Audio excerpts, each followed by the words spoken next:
Another brutal injury update, and we knew that Lane Hutson got hurt a couple days ago in his game, but he was held out of Boston University's most recent game, and we're not sure how long he's going to be out. We'll be talking about Lane Hutson's injury struggles, plus Juraj Slafkovsky in a new stat showing that once again he is outperforming his contemporaries of the draft. That plus a little bit of a recap of the Habs versus Caps Saturday night game. All of that on this episode of Habs Digest. Let's first, Jesse, just hop into this fact. Caufield made some history. Now, a lot of you guys, we didn't do a game recap. Apologies if you're watching this. I was in Newfoundland for 4 days. I had to travel. We didn't have much time to make videos, but we're back. We're going to be back on the grind now. Should be daily videos again. But Cole Caufield, Saturday night, made some history. Jesse, he became the second fastest player in NHL history to score 5 career overtime goals. Punch Broadbent did it in his first 94 NHL games, but Punch Broadbent played in the early 1900s and was born in 1897. So Cole Caufield in modern NHL history just set a record, and again, showing up there right at the top of the game score for the Habs, along the likes of Arber, Xhekaj, Monahan, Suzuki, Barron with a great game in his season debut, Guhle getting the goal. Jesse, this game was so much fun. I mean, obviously Caufield was extremely impressive, and it's always cool when you see a cool historical fact like that. Yeah, that's it. Passing old punchy broadbent, so whatever his name is. But yeah, no, that's it. Cole Caufield was definitely a game. He was a difference maker. Just like from the start of the puck, it's just you knew that he was there. He meant business, and it was just so much more of a structured game. From the Habs. I know you mentioned Justin Barron. A lot of our young defensemen making really great decisions on the ice, which is really nice to see. So that's the way we want to see the team kind of respond. Like nothing kind of happened. It's a young team. And, while, the last game, against the Wild wasn't the best, we really responded the best way. And Buddy was saying he wanted us to focus on a lot of the things that we're doing well right now, which is the 5-on-5 versus play. And we're one of the best teams right now in the NHL, 5 versus 5, leaving the less amount of goals in the NHL in this way. So it's really amazing to kind of see that right now. For me, it's so promising because Coach Marty, he's been basically only really teaching 5 versus 5 play. He did a really interesting article with Eric Ingles not long ago, and this was all he was focusing on. He said, we're not really in a place to win yet, so it doesn't make sense for us to focus on the power play. They're just starting to work on that now. So I feel like that's going to go better, but this is a sign that the coaching works. This is what they decided to work on. They started implementing that, and then right away, they're just playing so much better 5-on-5. And you can build on that. And the rest of your game is going to really come from there as well. And I just really love the way that Martin St. Louis is building up this team in such a systematic way. You're so right, and it seems like everything is starting to click, right? Seeing Anderson with Newhook again was awesome, and they looked like, again, they had all that chemistry that we saw in the preseason. Harvey Pinard looking solid on that first line, and Slafkovsky showing up as well. All these guys are working more and more together now. Again, special teams is a bit of an issue late in that game with a couple of 5-on-3s and just nothing going on the late power plays. Couldn't close it out. It got a bit of panic there as Strome scored those 2 goals when the Habs had plenty of chances on the power play in 5-on-3 to end it. But again, work in progress. They had a nice power play goal early. Caufield cross ice Suzuki to Monahan for the tap in. So all in all, a really good game and a lot of positives to take from it. Plus, Cole Caufield breaking some very, very, very old records. But I mentioned Slafkovsky, and he's kind of who I wanted to talk about right now, and he's getting ridiculous. Look, I know he's not putting up the numbers that maybe you would jump off the page, but Juraj Slafkovsky, again, his positioning, his skating, his overall chemistry with his teammates, and his positioning on the ice is getting better game by game. And Chase McCallum on Twitter, who we often cite, has some of the best hockey analytics out there. He's put together NHL equivalency graph, basically just relatively showing your expected performance based on where you are in your career at the NHL level. And so he has the peak outcome here. You can see Juraj Slafkovsky has improved, right? In his draft year, he was projecting his peak outcome, second line kind of thing. Now, that's not saying he would, at his absolute, best possible case, be a second liner. No, but that's the expected peak outcome. And now he's climbing and climbing. And look at the jump. Since his draft year up until this year, he's increasing, and he's working his way towards first line. But without context, this doesn't really show us much. Let's take a look at Shane Wright. So you can see Juraj Slafkovsky, Jesse, has just been improving and improving, while some of the contemporaries, this other guy a lot of Habs fans wanted first overall, Shane Wright, has just not put things together. Now, I know they're still both very young, and I know someone like a Logan Guhle is outperforming both of them in this metric, but at the same time, it's really great to get that reinforcement. The Habs seem to have made a really, really good decision with Slafkovsky. And it's true. And I'd argue there's still a lot of upside with even Slaf versus Guhle. Obviously, Logan Guhle is a very great player, but what you have to consider in all of this is that Logan Cooley's used to North American ice, Mm-hmm. where Juraj Slafkovsky, he's making that adjustment as he is.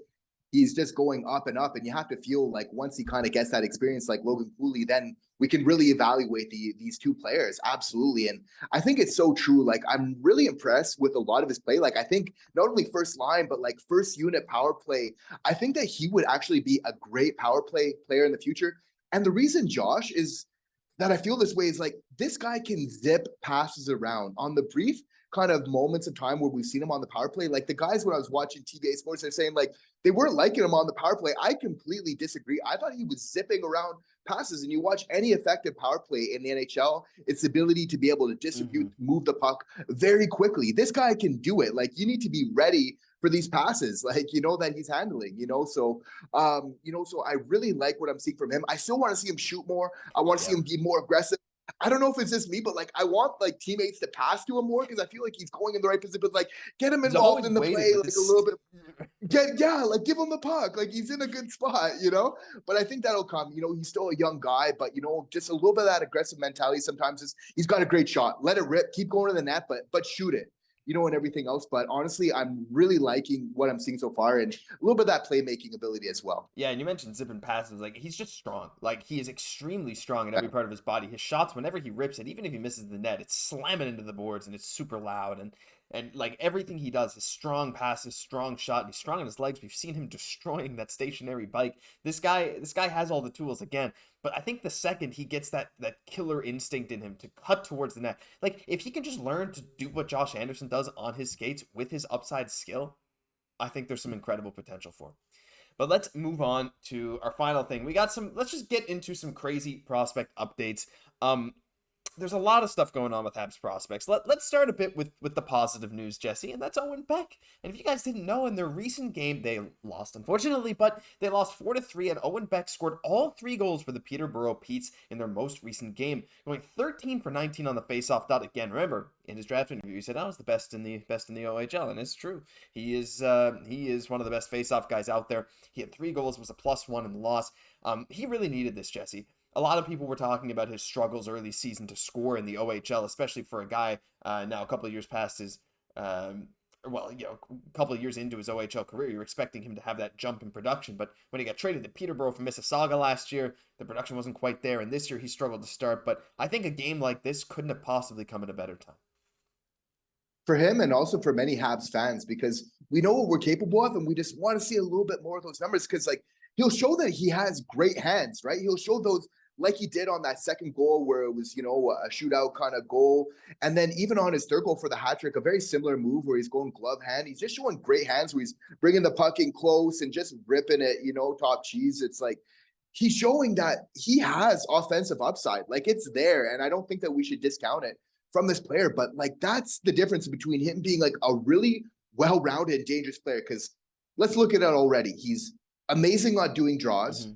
He's a great defensive, all-around, like defensively responsible player. And then you add like that hockey intelligence that he has, which is obviously very projectable, with that offensive talent that he shows those flashes, getting that hat trick, more than almost just a flash in a pan of, like, that starts to become very, very interesting, right? And really kind of a complete package that we could get really excited about. Yeah, for sure. And again, like, I'd like to see him put it together a little bit more. And as we talked about before the show, like, for example, a guy like Jake Evans, who's the 4th line center for Montreal, we all consider him pretty much the perfect 4th line center. But this dude was over a point per game his last 2 years in the NCAA. And Owen Beck is struggling to put up points in the OHL. So obviously that's not equivalent situations. But at the same time, you got to think, if you want to crack the NHL and be a consistent guy for years like Jake Evans has been, even if it's on the 4th line, you might need to put up some more scoring. And hopefully this is the start of that. But the other prospect, a guy that we haven't really mentioned a whole lot this year, it's been fairly quiet surrounding him. But until right now, it's gotten a bit louder and not in the way that we'd want. As Jay Pandolfo said, that Lane Hutson, he left the game in the 3rd after a big corner hit. He's being evaluated. We'll know more tomorrow. We'll find out tomorrow from the trainers and staff where he's at. As far as I know, I haven't seen a big major injury update discussing exactly what's going on. I saw some people speculating concussion, some people suspecting upper body injury, but he was held out of their game yesterday, Jesse, and I don't know. We talked about a curse, and maybe it's not that, but at this point, if Lane Hutson has like a serious injury, I don't even know what to think anymore. After Jared Davidson goes down, Lane Hutson going down, Guhle, Dach, everything like this. I'm just hoping that it's one of those cases where it's like what doesn't kill you makes you stronger, and Mr. Bone Zone will come back and put up another like 50 points in 20 games. Like, we don't want to be the bearer of bad news, right? But at the same time, it's hockey. It does happen, Yeah. right? Obviously we hope it's not a concussion.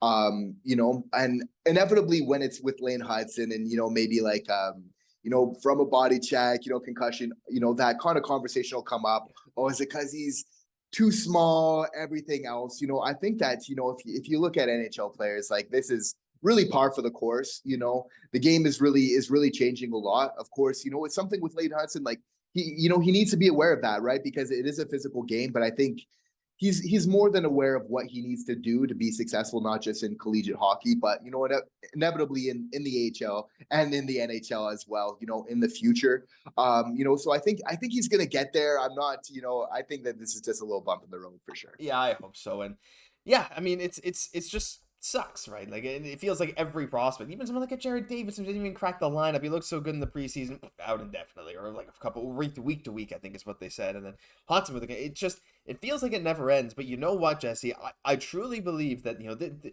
karma is going to reverse itself for Montreal, and in a couple years, when all these guys are showing their talent at the NHL level, they're going to be healthier than ever because they've already broken everything that they could possibly break, and it's all going to get stronger. And eventually, Montreal is going to be one of the healthiest teams in the league. I'm willing this into existence because I hope it happens. But yeah, unfortunate update, and let's hope he gets better very, very soon.